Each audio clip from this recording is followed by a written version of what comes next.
buenos días tengan todos ustedes. Soy el doctor Oscar Valencia, coordinador de este espacio de educación médica continua. Y antes de dar inicio a nuestra sesión, les recordamos que todas las preguntas las podrán realizar a través del chat y al final de la sesión las haremos llegar a nuestra ponente.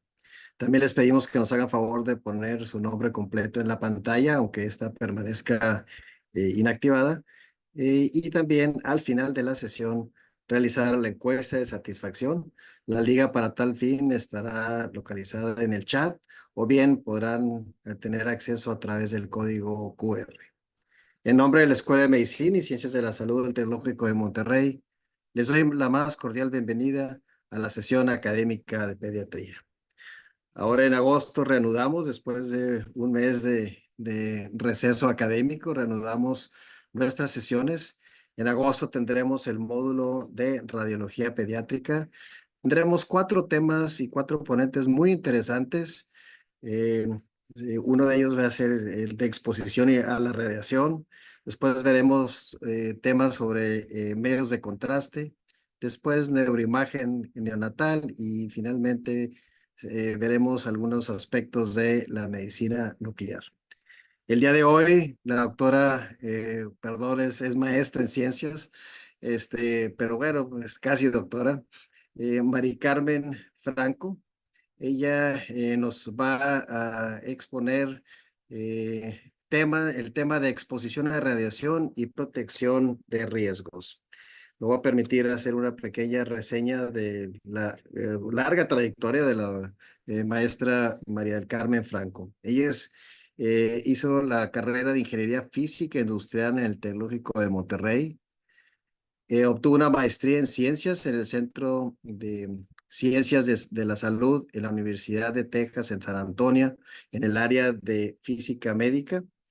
Ha sido física médica clínica en radioterapia y radiología en TechSalud desde el 2006 y ha sido docente en la especialidad de radiología del Tecnológico de Monterrey por más de 25 años y ella también es docente con alumnos de la carrera de ingeniería biomédica. Ella ha sido consultora en la práctica privada en control de calidad y seguridad radiológica en radiodiagnóstico durante 25 años. Actualmente es líder de física médica en TechSalud y además tiene a su cargo los programas de calidad y seguridad de las tecnologías de imagen y tratamiento con radiación en TechSalud.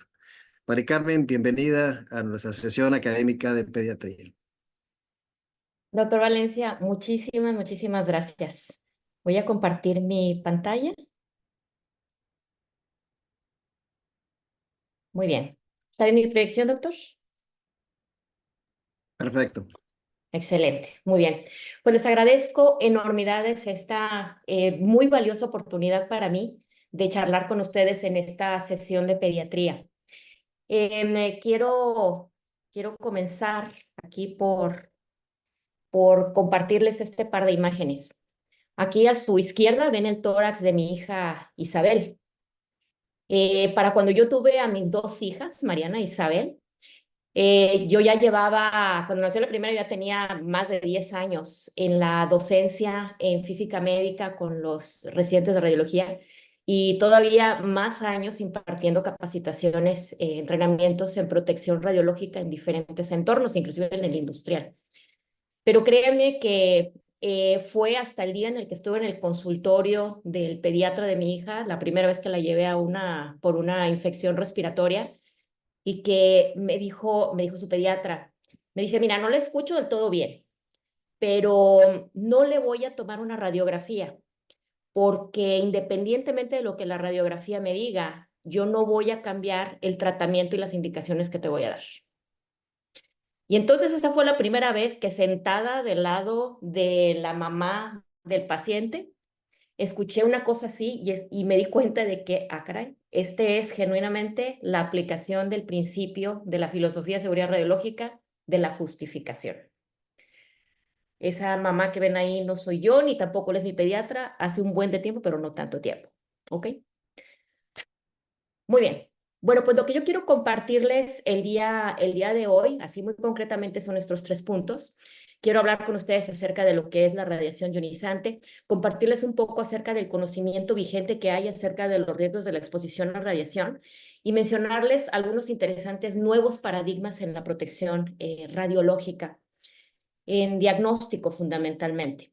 Y por supuesto, nos vamos a enfocar el día de hoy principalmente a los pacientes pediátricos.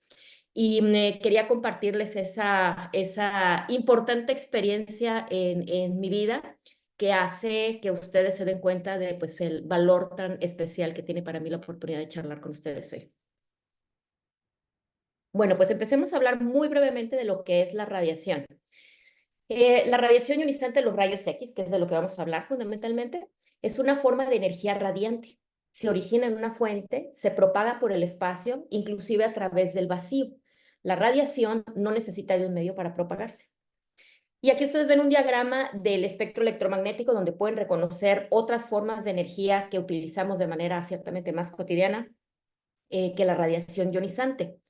Los rayos X, los rayos gamma, se encuentran en un extremo del espectro electromagnético, en donde ubicamos a las radiaciones que tienen longitudes de onda tan cortas que son más o menos del tamaño de los átomos.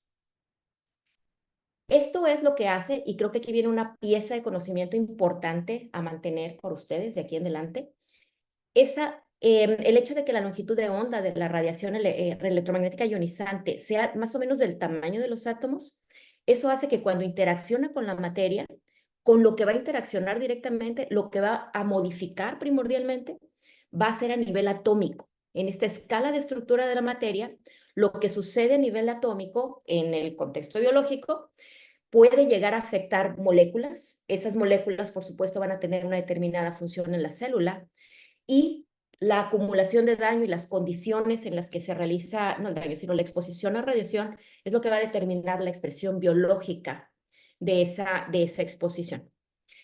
Algo que tenemos muy claro hoy en día es que el blanco crítico para el daño celular por radiación es la molécula de ADN.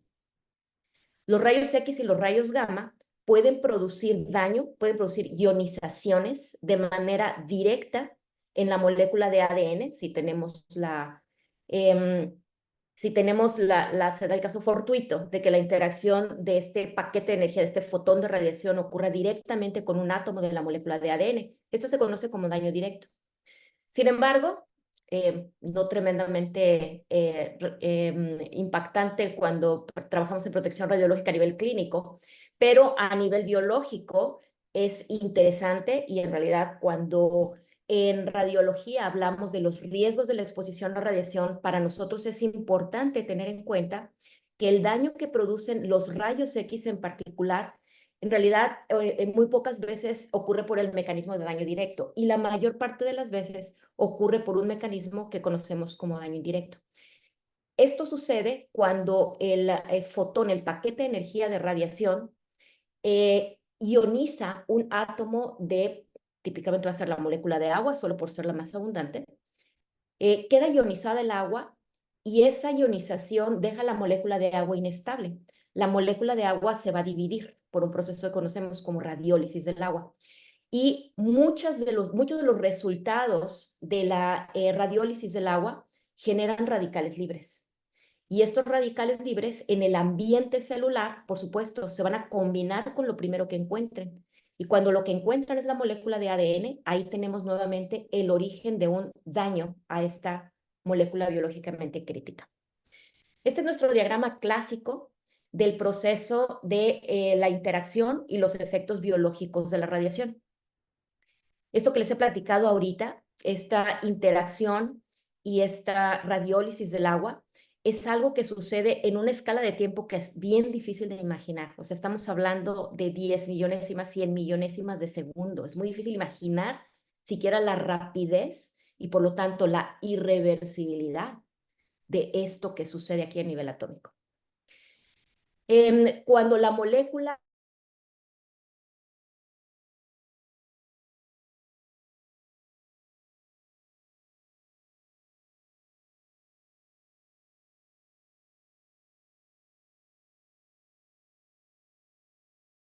este daño directo o indirecto, no va a tener absolutamente ninguna expresión biológica. Pero cuando ese daño no es reparado, eso da lugar a que ocurra una mutación en la célula. La respuesta biológica, por supuesto, fue irradiado y vamos a tener también un efecto relacionado con la edad a la que se da la exposición a radiación. Entonces, la respuesta biológica, ya sea en el mismo individuo, si es en útero, pues va a ocurrir en el feto o en el embrión, o la muerte celular. Estos son posibles puntos de término de este daño inicial que generó mutación. Y tenemos también la posibilidad de que se presenten efectos genéticos que se van a manifestar en la progenie de la persona que fue expuesta a la radiación. Y de esto ciertamente vamos a hablar el día de hoy. Muy bien. Entonces, hablemos ahora de cuáles son los riesgos de la exposición a radiación. Algunos de ustedes probablemente tengan ya una idea y si les pidiera ahorita que hicieran una lista de lo que ustedes saben o han escuchado que son los daños biológicos, los efectos de la exposición a radiación en el cuerpo humano, su lista debería de contener esto que están viendo en esta lámina. Lesiones en la piel, cataratas, afectaciones en la fertilidad, incluyendo la esterilidad, e inclusive la exposición a radiación ionizante bajo condiciones muy específicas puede producir el síndrome de irradiación aguda, que va a generar la muerte de la persona irradiada, y esto puede suceder en cuestión de minutos a algunos cuantos días. Y también en su lista debiera de aparecer el cáncer. La radiación es un vector carcinogénico perfectamente bien identificado, no hay ninguna duda al respecto. Entonces, cuando tú te preguntas, cuando elaboras acerca de cuáles son los riesgos de la exposición a radiación, tú debieras de tener una lista parecida a esta. Yo se las estoy presentando aquí como en dos, todas estas las puse en esta columna y esta la dejé aquí solita aquí, ¿sí? Por una razón. Esto va a llevar a hablar de la clasificación de los efectos de la exposición a radiación. Todos los efectos que tenía yo aquí, los mantengo aquí en la columna de la izquierda, son efectos deterministas. Los efectos deterministas tienen como característica central que tienen una dosis umbral, la cual está muy bien identificada, ha sido muy bien estudiada y tenemos un buen conocimiento, un buen dominio, un buen conocimiento de cuáles son los valores de dosis de radiación absorbida en estos tejidos o en el cuerpo entero, en caso de este de aquí abajo, que es la mínima necesaria para que estos efectos ocurran. Estos efectos que están viendo aquí únicamente van a ocurrir cuando el órgano irradiado recibió una dosis de radiación mayor a ese valor umbral. Por eso les llamamos deterministas. De la misma manera, cuando la dosis de radiación que se recibió en la piel, en el cristalino, en las gónadas, es menor que esa dosis umbral, tenemos la certeza, está determinado que el efecto no va a ocurrir. Entonces, eso es importante saberlo porque significa que es relativamente fácil asegurar que estos efectos no van a ocurrir y también es relativamente fácil saber cuándo van a ocurrir, ¿sí? Con bastante certeza. Una pregunta muy importante para nosotros el día de hoy es si se pueden presentar estos efectos deterministas en los estudios de imagen. Entonces, rápidamente vamos a descartar la esterilidad y el síndrome de irradiación aguda. Son dos efectos que es imposible que se presenten. Simple y llanamente porque no es posible depositar la dosis de radiación que se requiere para producir estos efectos cuando estamos hablando de los estudios de imagen diagnóstica o de procedimientos terapéuticos guiados por imagen. Vamos a hablar ahora un poco acerca de los riesgos de efectos deterministas en nuestros pacientes pediátricos. Nos quedan los dos primeros mencionados en nuestra lista de efectos deterministas. Las lesiones en la piel y las cataratas. Allí tenemos dos modalidades de imagen en donde nos va a interesar tener en cuenta este potencial riesgo. La radiografía y la fluoroscopía es uno, y de estos dos, definitivamente sepan ahora que la radiografía es una modalidad de imagen que entrega dosis sumamente pequeñas en tiempos extremadamente cortos y por lo tanto la posibilidad de alcanzar la dosis umbral para observar lesiones en la piel y mucho menos cataratas no la vamos a tener. En realidad se requeriría de una práctica sumamente desviada de la normalidad para que algo así ocurriera. Fluoroscopía es una modalidad de imagen en donde necesitamos utilizar exposiciones de radiación prolongadas para poder tener imagen dinámica, imagen en tiempo real. Y entonces aquí los tiempos de exposición están afectados, muy afectados por el operador, la persona, el médico o el técnico que realiza el estudio. Y por lo tanto, aquí sí se vuelve muy importante tener una vigilancia tanto de la técnica de realización de los estudios como de la calibración y el control de calidad de los equipos de imagen. La tomografía es otra modalidad de imagen que la tenemos claramente identificada como la que entrega las dosis de radiación más altas a los pacientes y requiere medidas de protección también muy específicas. Entonces, para los efectos deterministas y en estas modalidades de imagen, aquí en fluoroscopía estoy incluyendo los estudios que les llamamos especiales, estudios contrastados, igual que los procedimientos con arco de fluoroscopía que podemos realizar en el área quirúrgica o en hemodinamia, por supuesto. Ahora, creo que esto que tengo descrito aquí es bien importante. Para minimizar los riesgos de efectos deterministas, debemos estar seguros de aplicar buena técnica, tener un mantenimiento adecuado y control adecuado de los equipos y tener una supervisión de la dosis a los pacientes. Es decir, quienes trabajamos en radiología tenemos que estar al pendiente de vigilar los indicadores de la dosis que reciben los pacientes y de esa manera asegurarnos que estamos utilizando dosis apropiadas y siempre asegurarnos de que estamos manejando dosis en donde estamos lejísimos, lo más lejos que razonablemente sea posible, de las dosis umbral para los efectos en la piel o en el cristalino. Un efecto, un riesgo que en los últimos 10 años más o menos he estado estudiando continuamente o con mucha atención, ha sido el de la posibilidad de que se presenten cataratas, en particular en los pacientes pediátricos, en estudios que sean frecuentes cuando un paciente tiene múltiples estudios de tomografía del encéfalo. Allí pudiera llegar a rebasarse la dosis umbral para la formación de cataratas en el cristalino, que se tiene una buena noción, gracias a la evidencia que tenemos en pacientes que reciben radioterapia, de que la dosis umbral, la dosis mínima para observar cataratas en el paciente pediátrico es más baja que en el adulto. Entonces, algo que quiero que noten es que cuando hablamos de riesgos de efectos deterministas, esto que estoy mencionando aquí que se requiere para minimizar los riesgos, noten ustedes que está completamente en manos del equipo administrativo, técnico, de física médica, de seguridad, de ingeniería biomédica del departamento de radiología. ¿Sí?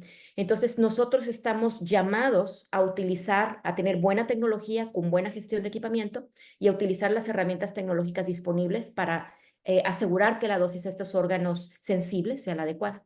En tomografía, por ejemplo, les puedo mencionar que tenemos algunos equipos hoy en día en el mercado. En TechSalud, por supuesto, contamos con esta herramienta, en donde tenemos un tubo de rayos X que al rotar alrededor del paciente, con esta herramienta tecnológica, tenemos la posibilidad de hacer que cuando el haz de radiación va pasando por enfrente del paciente, justamente en lo que es la posición o el trayecto en el que se deposita la mayor dosis en el cristalino, aquí podemos reducir los factores de producción del haz para que la dosis en el cristalino sea un poquito más baja. ¿Sí? Por lo tanto, con respecto a los riesgos de efectos deterministas, ¿qué es lo que tiene que tener en cuenta el médico pediatra? Pues poner atención a pacientes que puedan llegar a requerir estudios frecuentes de tomografía de encéfalo. Estudios frecuentes de fluoroscopía también predispone a la posibilidad de sensibilidad en la piel.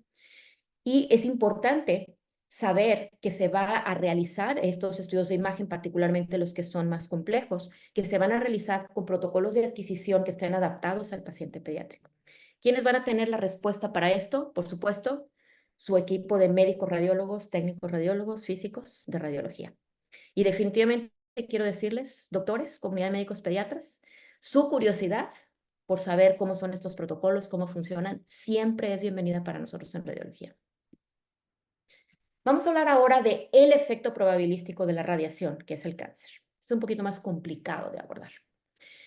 Es un poquito más complicado porque algo que ustedes deben de saber es que hoy en día no se sabe a ciencia cierta si hay o no hay un umbral de dosis para esta capacidad carcinogénica de la radiación ionizante.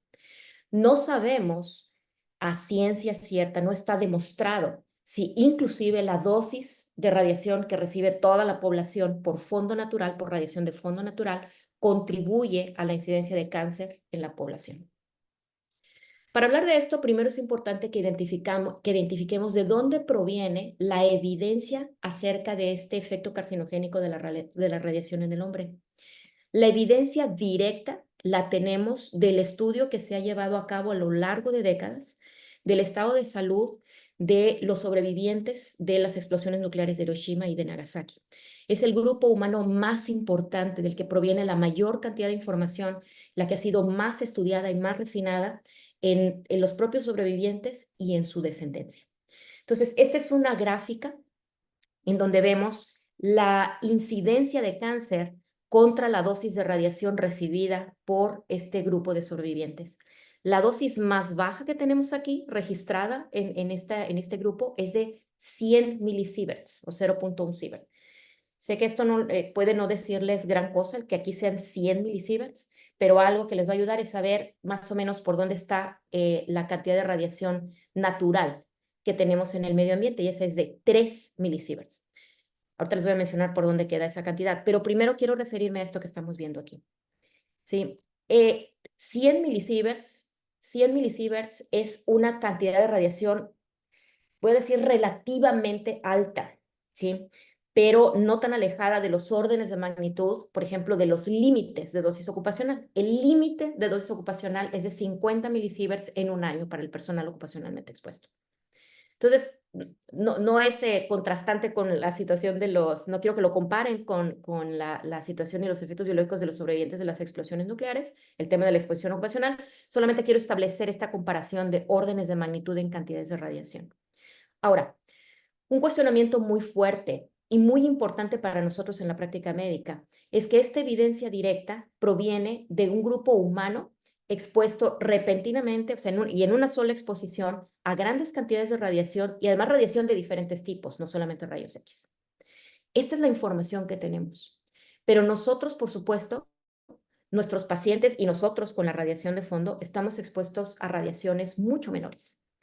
El problema es que no sabemos, no tenemos evidencia directa y no podemos llevar a cabo un estudio controlado para saber cómo se comporta exactamente la relación dosis-riesgo a dosis bajas. Y por lo tanto, no queda más remedio que establecer y poner a prueba modelos del riesgo a dosis relativamente bajas de radiación. 3 milisieverts por año es la dosis que en promedio se considera que recibe el ser humano en el planeta Tierra. Muy bien. El modelo de riesgo aceptado, no demostrado, ok, esto es importante, no demostrado, pero el que es mejor aceptado con la finalidad de tener una visión conservadora acerca de la relación entre la dosis de radiación y el riesgo, es un modelo que se llama modelo de riesgo lineal sin umbral. Este modelo de riesgo nos dice, bueno, si yo estoy viendo que esto es prácticamente una línea recta, claro que mi primera teoría, una primera teoría que vale la pena probar, es si a dosis bajas se mantiene esa relación directamente proporcional. Interesantemente, la extrapolación de estos datos en sobrevivientes de Hiroshima y Nagasaki llega casi perfectamente a cero, ¿sí? Pero esto, sin embargo, sigue siendo un modelo. Existen otros modelos que plantean que la dosis de radiación de fondo natural, por ejemplo, no contribuye al cáncer, ¿sí? Y por lo tanto, debe de haber un umbral de dosis, una dosis por debajo de la cual el riesgo sea cero. Y después de esa dosis, el riesgo se empieza a incrementar hasta que se junta con la línea de evidencia directa que tenemos, ¿sí? Entonces, en ausencia de un consenso científico, se ha adoptado el modelo de riesgo lineal sin umbral para poder establecer los lineamientos e inclusive la normatividad en materia de protección radiológica. ¿Qué pasa con los niños? En los niños, el riesgo de cáncer radioinducido es mayor que en el adulto. Esto se ha observado con enorme claridad en sobrevivientes de Hiroshima y Nagasaki, Y esto radiobiológicamente, biológicamente se entiende, tiene sentido, dada la radiosensibilidad de las células en tejidos que están dividiéndose, células que tienen una mayor tasa de división celular y las hacen más vulnerables al daño por radiación y, muy importante, debido a la mayor esperanza de vida de estos pacientes. Quiero mostrarles aquí una gráfica en donde pueden ustedes visualizar cuánta diferencia hay entre el riesgo de cáncer en la población infantil y los adultos, ¿sí? Entonces, esta es una gráfica en donde en el eje horizontal tenemos la edad al tiempo de exposición, habiendo recibido una dosis de cuerpo entero de 10 miligray, que si hablamos de rayos X, esos 10 miligray, podemos considerarlos como 10 milisieverts, ¿sí? 10 milisieverts. Recuerden, dosis de fondo natural, 3 milisieverts en un año. Sí. El grupo humano de sobrevivientes de Hiroshima y Nagasaki, 100 milisieverts de un jalón. ¿Sí? Esta gráfica es una gráfica que surge de la aplicación del modelo matemático de riesgo lineal sin umbral para estimar, para calcular bajo ese riesgo, bajo esa extrapolación lineal del riesgo, cuál es el riesgo atribuible de cáncer a lo largo de la vida de la persona expuesta a radiación, dependiendo de la edad a la que ocurre esa exposición. Entonces, pueden ustedes ver dos cosas. Para los niños y las niñas, el riesgo es significativamente mayor que para los adultos expuestos a radiación. Y las niñas tienen más riesgo que los niños. Esta es una gráfica derivada también de este modelo matemático de riesgo lineal sin umbral, en donde vemos el riesgo de tipos, en tejidos, en órganos específicos, el riesgo de cáncer de pulmón en mujeres y en hombres, y el riesgo de cáncer de tiroides. Fíjense cómo diferentes órganos irradiados presentan diferentes respuestas de riesgo a la exposición de radiación, pero se mantiene en general que entre más corta es la edad, entre más joven es nuestro paciente a la edad de la exposición, el riesgo es mayor. Y las mujeres tienen más riesgo que los hombres. Esta es otra manera de plantearlo y de verlo de una manera un poquito más concreta. En realidad, la expresión, o sea, la comunicación de forma matemática de estos riesgos no es sencilla, sí, no es muy sencilla. Pero esta es una traducción que me parece también útil para poder entender esta diferencia entre los riesgos. Si yo tengo a 100 individuos que reciben una dosis aguda de 100 milisieverts, sobrevivientes de Hiroshima y Nagasaki, ¿sí? 100 individuos que reciben esta dosis aguda, quiere decir en un solo instante. El riesgo de que desarrollen cáncer se estima en promedio niños y niñas 3 de 100, mayor para las niñas que para los niños, o sea, 3 de 100 personas en esa población, mientras que en los adultos sería 1 de 100. Muy bien, y pues con esto podemos empezar a cerrar esta parte de nuestra charla con respecto a los riesgos de la exposición a radiación en radiodiagnóstico. Y aquí es donde es muy aplicable hablar de dos de los principios filosóficos de la protección radiológica. Uno está por completo en manos del médico tratante, en manos del médico pediatra, que tiene que hacer uso de un juicio y un juicio informado, una opinión informada acerca de los riesgos de la exposición a radiación, porque es quien debe de manejar el principio de justificación. Toda exposición a radiación debe de conllevar un beneficio mucho mayor que el riesgo.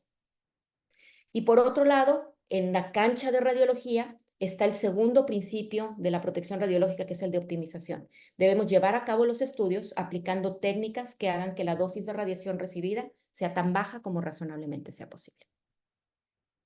Vamos a hablar ahora de los efectos genéticos, ¿sí?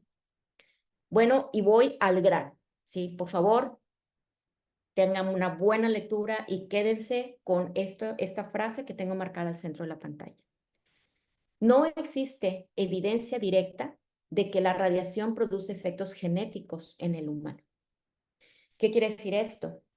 Esto quiere decir que se ha venido estudiando los efectos genéticos de la exposición a radiación en este grupo humano tan importante, sobrevivientes de Hiroshima y Nagasaki, y no se han observado efectos genéticos. No es que se establezca categóricamente que la radiación no produce efectos genéticos en el humano, ¿sí? Chequen bien la frase. No tenemos evidencia directa de ello. En ninguno de los grupos humanos, y el más grande es el de Japón, y en esas observaciones directas puede ser que el efecto sea tan sutil que no lo alcanzamos a detectar. Pero para efectos prácticos, lo que se creía hace 50 años acerca de los riesgos genéticos de la exposición a radiación, hoy sabemos que no es tan fuerte como lo pensábamos, ¿sí? En lo alrededor de o sea, 50 años, hace todo ese tiempo, desde todo ese tiempo atrás, debido a la evidencia que es muy clara acerca de los efectos genéticos de la exposición a radiación en animales y en plantas. Eso es clarísimo. No así en el ser humano. Sin embargo, desde hace 50 años y hasta la fecha, la normatividad de protección radiológica tiene un requerimiento que llama al uso de protectores de gónadas. El protector de gónadas tenía la finalidad de atajar los riesgos de efectos genéticos y se pensaba que era todavía más importante proteger las gónadas de los niños, ¿sí? Y por supuesto de toda la población fértil. Muy bien. Bueno, esto es algo que está cambiando a la luz de la evidencia de efectos genéticos de la radiación que tenemos hoy en día. Vamos a ver qué es lo que pasa. En primer lugar, la tecnología de imagen ha cambiado enormidades, sí, enormidades a lo largo del tiempo. Para la radiografía simple, estas eran las dosis que se recibían en gónadas con los equipos de rayos X y los receptores de imagen de alrededor de los 60, ¿sí? Que es de donde tenemos datos ya dosimétricos sólidos. Hoy en día, ¿sí? Hoy en día la tecnología de imagen, en particular la digital, hace que las dosis en gónadas sean extremadamente pequeñas. Y aquí tienen ustedes los valores de dosis umbral para observar una cuenta espermática reducida o esterilidad en la mujer, ¿sí? En el varón, 250 miligray para siquiera empezar a ver un efecto. En la mujer, para producir esterilidad, se requieren 3000 miligray a los ovarios de manera inmediata. Entonces, comparen ustedes estas cantidades de radiación con las dosis que reciben las gónadas de nuestros pacientes hoy en día. Dense cuenta, o sea, no tiene ningún sentido utilizar el protector de gónadas con la finalidad de evitar efectos sobre la fertilidad de los pacientes. Por otro lado, el uso del protector de gónadas hoy sabemos que tiene más desventajas que ventajas. Y hay un buen número de publicaciones en la literatura que nos alertan acerca de la dudosa eficacia de los protectores de gónadas para efectivamente provocar, o sea, generar un blindaje de las gónadas de los pacientes. Por otro lado, podemos tener efectos negativos. Por ejemplo, cuando se toman radiografías con control automático de exposición, en donde mi propio sistema de imagen va a controlar la duración del disparo, si hay plomo en la zona en donde tengo el medidor de radiación, que es el que va a cortar el disparo para que la exposición sea adecuada, si tengo plomo, el disparo se va a prolongar más de lo necesario, ¿sí? Y esto es un problema en radiografía simple y es todavía peor en fluoroscopía. En fluoroscopía todavía tenemos muchos médicos que insisten en colocarle, por ejemplo, a una paciente embarazada el chaleco de plomo, a un paciente pediátrico cubrirlo con plomo. Y en fluoroscopía esto puede resultar contraproducente, puede resultar en una mayor dosis si ese plomo interfiere con el campo de rayos X. Los protectores de gónadas solamente protegen por radiación dispersa, por la radiación externa, ¿sí? Pero adentro del cuerpo del paciente tengo dispersión. Y entonces, aunque yo ponga este protector de gónadas aquí, adentro del paciente, internamente en el paciente, las gónadas como quiera reciben dosis de radiación, ¿sí? Radiación dispersa que dentro del paciente irradia estos tejidos de interés.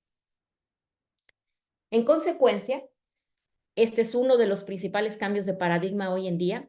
El uso del protector de gónadas está siendo descontinuado y existe un esfuerzo en toda la comunidad internacional de física médica y de radiología, de protección radiológica, para contribuir a divulgar entre los profesionales de medicina, así como entre los padres de nuestros pacientes, para ir cambiando e ir dando razones por las cuales el uso del protector de gónadas hoy está descontinuado. Nosotros en radiología tenemos que sacar la atención del protector de gónadas y llevar nuestra atención a obtener la mejor imagen digital con una dosis razonablemente baja y vigilar nuestras técnicas y nuestros indicadores de la dosis a los pacientes. Muy bien, pues yo con esto quiero cerrar. Podría hablar con ustedes otro par de horas acerca de todo esto, pero me gustaría ahora dar espacio para escuchar sus preguntas y que pudiéramos comentar acerca de este tema.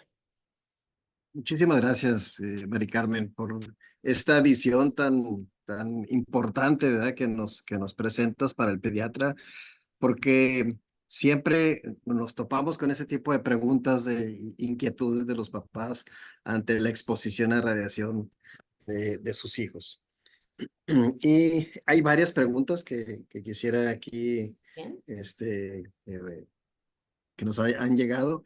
Y una de ellas es, ¿por qué hay más riesgo en mujeres que en hombres?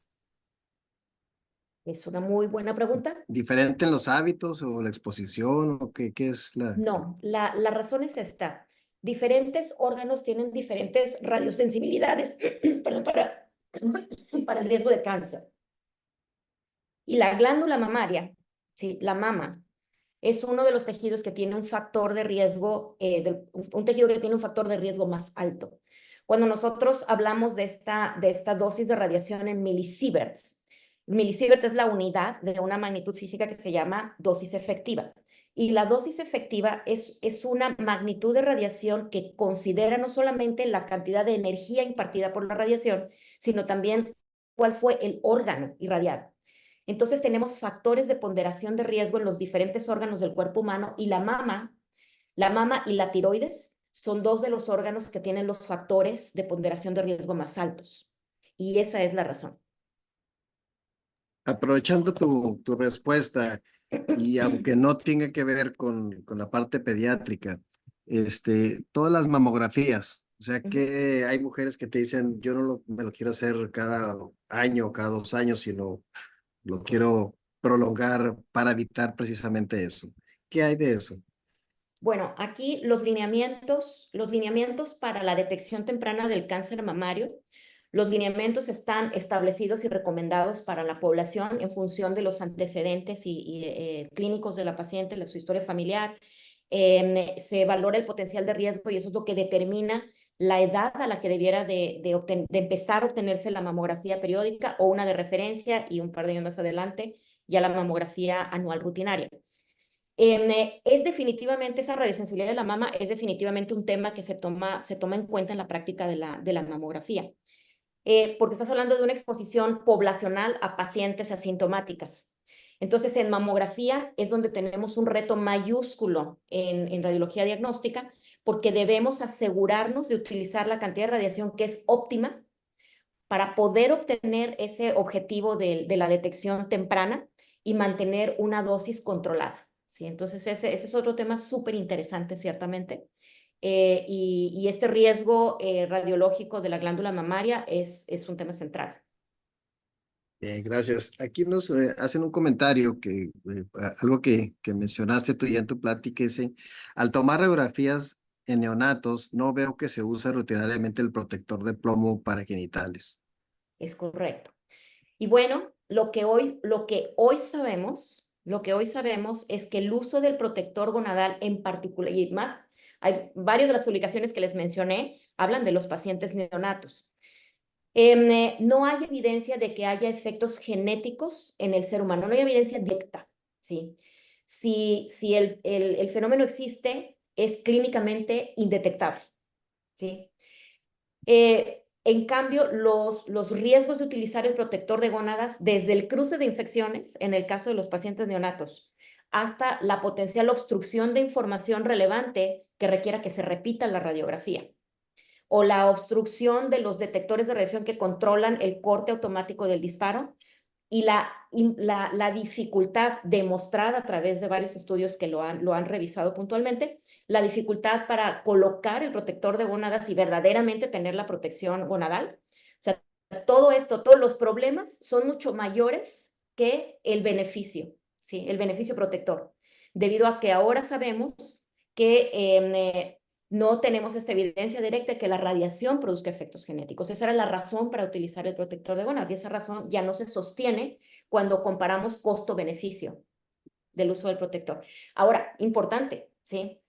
El dejar de utilizar el protector gonadal es muy importante que se haga con la conciencia de que en lo que nos tenemos que enfocar en radiología, nos tenemos que enfocar a hacer una toma radiográfica correcta que presente la información diagnóstica relevante. Eso es lo que nos toca a nosotros en radiología. En eso nos debemos de concentrar.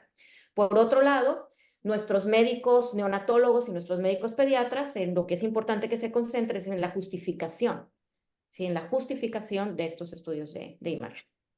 Perfecto. Espero que haya quedado claro. Sí, gracias, María Carmen. Otra de las preguntas es, en un niño de meses en las que se sospecha craneosinostosis y se toma un TAC axial, o sea, ¿qué tanto riesgo? Ya lo mencionaste, pero ¿qué tanto riesgo? ¿Cómo justificar eso, verdad? Ok, bueno. Obviamente, como bien lo mencionas, Sí. la optimización les toca a ustedes. La optimización nos toca a nosotros, ciertamente, y ahí es donde la curiosidad de nuestros médicos pediatras y neonatólogos es bienvenida, ¿sí?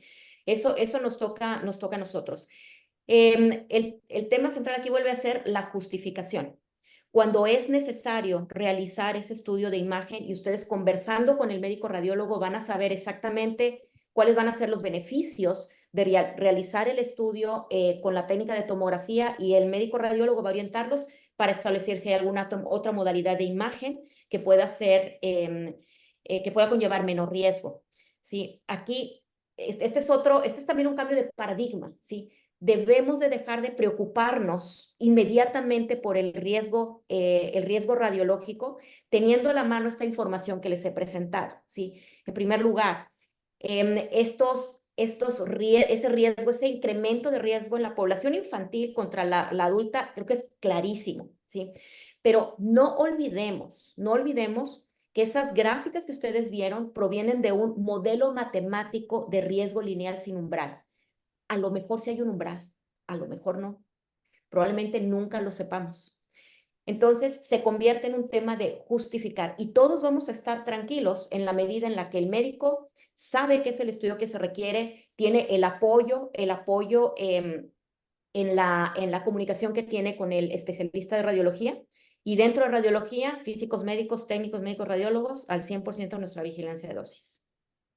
Gracias. Otro de las preguntas es, ¿qué efectos de radiación son reversibles? Ninguno. Bien, la otra pregunta es si hay algún efecto o algún riesgo para malformaciones o para leucemias. Ok, creo que aquí esa pregunta supongo que está refiriéndose a la irradiación en útero, ¿sí? Que es otra charla. Otro día me invitan a platicar de los riesgos de la exposición en útero, pero básicamente la exposición de una paciente embarazada también debe de darse plenamente bajo el principio de justificación. Y habiendo validado, aquí tiene que haber una validación sumamente importante, y por ejemplo, en el caso de TechSalud, para nosotros es un requerimiento de procedimiento de política de seguridad. El médico radiólogo tiene que validar la justificación del estudio de imagen con rayos X a la paciente embarazada. Ahora, los riesgos, muy resumidamente, los riesgos que siempre vienen a la mente, ¿sí? De aborto, malformaciones, retraso mental, son efectos que sí se han observado por exposiciones durante el embarazo, pero estos tres efectos son efectos que se comportan como deterministas, ¿sí? Por lo tanto, sí tenemos una noción de cuál es la dosis umbral que se requiere para que ocurran, ¿sí? Y la noticia que deben ustedes de llevarse, el conocimiento que deben ustedes de llevarse es que la dosis umbral que se requiere para ver estos efectos en una exposición en el embarazo es muy alta, ¿sí? No quiero decirles que es imposible alcanzarla en los estudios de imagen, pero en radiografía es prácticamente imposible, en fluoroscopía con una práctica adecuada también. Y el único escenario en donde pudiéramos llegar a tener que definitivamente revisar muy bien la técnica y planear la técnica, no estoy diciendo no hacer el estudio, sería en un estudio multifásico de abdomen con tomografía. ¿Sí? Si esa fuera la única alternativa, habría que planificar ese estudio para asegurarnos de que tenemos una dosis adecuada. Sí, pero en realidad es algo muy manejable en el diagnóstico. Por otro lado, el riesgo de cáncer, ahí sí, ¿sí? La razón por la que tenemos que tener plenamente justificados los estudios o las exposiciones en útero, tanto para la exposición médica como la ocupacional, es por el riesgo de cáncer, para el cual asumimos que no hay umbral, ¿sí? Y entonces también tiene que estar justificada y optimizada la exposición. Mencionabas que 13 milesieverts al año es la radiación a la cual nos exponemos por el solo hecho de vivir en la Tierra. ¿Ok? Sí. Y nos pregunta que cuántas radiografías de tórax tiene que para juntar los tres. Pero pues, mencionabas que era mínimo, pero si quieres contestar esta pregunta. Sí, esa es una tabla que fíjense que hubiera estado muy bien que se las compartiera yo aquí, y ahorita me voy a tardar mucho si trato de buscarla, pero déjenme decirles que para una manera de compararlo es cuántos estudios de imagen equivalen a la dosis de radiación anual, ¿sí? O a cuántos días de radiación equivalen mis estudios de imagen. Y, por ejemplo, si yo tengo un estudio de mamografía, ¿sí? Un estudio de mamografía representa una dosis de aproximadamente de 2 a 3 años, ¿sí? De radiación de fondo natural. Pero una radiografía de tórax es la dosis de fondo natural que se recibe en unos cuantos minutos. ¿Sí? Entonces aquí es interesante, es eso. Una radiografía de tórax es como la radiación de fondo natural de unos cuantos minutos. Una mamografía es más, ¿sí? Es del orden de 7 milisieverts, ¿sí? La dosis efectiva para el estudio de mamografía, ¿sí? O sea, son 2 años y cachito. A pesar de que, digamos, es la misma región anatómica, la diferencia es la dosis que recibe la glándula mamaria, ¿sí? Los estudios de radiografía y fluoroscopía en general representan, comparados con la radiación de fondo natural, unas cuantas horas a unos cuantos días. Los estudios de tomografía y los estudios de intervención, los estudios de hemodinamia, esos sí pueden llegar a representar en un solo estudio dosis de 1 año o más, ¿sí? De exposición a radiación de fondo natural. Y esa es una manera en la que podemos establecer esta comparación de riesgos. Bien, mencionabas los dos principios de justificación y optimización. Y aprovechando estos dos puntos importantes, ¿nos pudieras hablar del acrónimo ALARA? Ay, claro Que que sí, claro que sí. El principio de optimización, la manera de resumirlo es, toda exposición a radiación debe realizarse con una técnica óptima. Esto es que me permita a mí obtener la información necesaria para que se cumpla el objetivo de la exposición a radiación con una cantidad de radiación razonablemente baja. Entonces, en protección radiológica, universalmente, tenemos un acrónimo y le llamamos el principio ALARA. ALARA es un acrónimo del inglés as low as reasonably achievable, tan bajo como razonablemente sea posible, ¿sí? Entonces, lo utilizamos de manera muy cotidiana. Es decir, ¿sabes qué? Aquí voy a aplicar el principio ALARA y mamografía, por ejemplo. Es el primer ejemplo que se me viene a la cabeza, tanto que es la mamografía. Vamos a comprimir la mama, ¿sí? Que es una maniobra que es dolorosa para la paciente, pero es absolutamente indispensable para tener la calidad de imagen que necesito para maximizar la posibilidad de lograr esta detección temprana. Y al reducir el grosor de la mama, también se reduce la dosis de radiación que se necesita para obtener la imagen, ¿sí? Entonces, si no comprimo, pues es menos molesto, ¿sí? Pero voy a tener más dosis. Entonces, ahí está, ahí sería una mala aplicación del principio ALARA, ¿sí? Entonces, ALARA significa utilizar la exposición a radiación, una exposición a radiación tan baja como razonablemente sea posible. Otra de las preguntas es en cuanto a la radiación de fondo natural, ¿verdad? Que se agrega con todo lo que, la tecnología con la que vivimos y particularmente con los celulares. ¿Qué hay de radiación con los celulares? Ok, la radiación de los celulares no es radiación ionizante, ¿sí? Es radiación electromagnética, igual que los rayos X, pero está en otra parte del espectro, en donde la longitud de onda es significativamente mayor a la longitud de onda de los rayos X y por lo tanto la interacción con el cuerpo humano es distinta. La radiofrecuencia no produce ionizaciones, tiene otros mecanismos de interacción.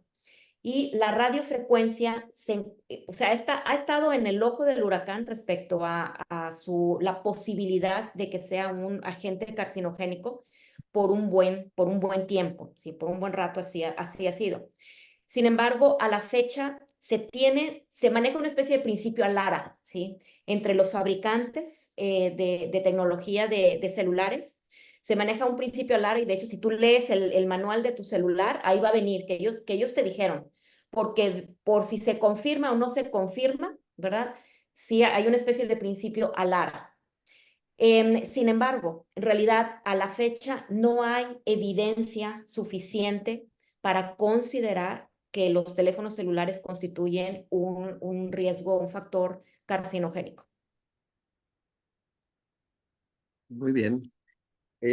¿Algún mensaje final que quisieras dar a nuestra audiencia, Mari Carmen, después de Ay, tu brillante exposición y que has resuelto muchas dudas de la audiencia? gracias, doctor Valencia. Em, eh, pues mi mensaje es definitivamente que estos foros son fabulosos, los apreciamos muchísimo en radiología. Nosotros, bueno, yo digo nosotros porque en México vemos tan poquitos físicos médicos trabajando en radiodiagnóstico que siempre me he sentido adoptada por el gremio de especialistas médicos en radiología. Y nosotros en radiología apreciamos enormidades estos foros de comunicación. Acérquense a nosotros. Em, eh, el tema de comunicación de riesgos para la exposición a radiación no se nos da con naturalidad a todos en radiología, pero cuenten con que hacemos un esfuerzo muy grande, ¿sí? Todos toda la comunidad en TechSalud y la comunidad profesional en general de la especialidad de radiología e imagen, eh, tiene también siempre su presencia en formación, en exposiciones, en congresos, en divulgación académica y científica acerca de estos conceptos de protección, de seguridad, de filosofía y de ética profesional para el manejo de los riesgos. Acérquense a nosotros. Sí, la comunicación de riesgos es algo que traemos muy en la mira y necesitamos su retroalimentación. Necesitamos de su curiosidad. Acérquense a preguntarnos y vamos a seguir puliendo nuestras habilidades para generar esa comunicación de riesgos y ser unos excelentes interconsultantes para todos ustedes. Muchísimas gracias, Mari Carmen. Nos toca a nosotros justificar, a ustedes optimizar. Correcto. Debemos también confiar en ustedes, confiar en los gabinetes, acercarnos con los radiólogos y cuestionar también Cuestionar. Eso es. el tipo de radiación y el tipo de estudios. Así que, pues bueno, pues muchísimas gracias por esta excelente plática que ha sido muy ilustrativa para el pediatra y que seguramente son conceptos que podremos utilizar cuando los padres de nuestros pacientes nos cuestionan las indicaciones de estudios de imagen. Muchísimas gracias a la maestra en ciencia María del Carmen Franco, a ustedes, a nuestra audiencia por haberse conectado con nosotros.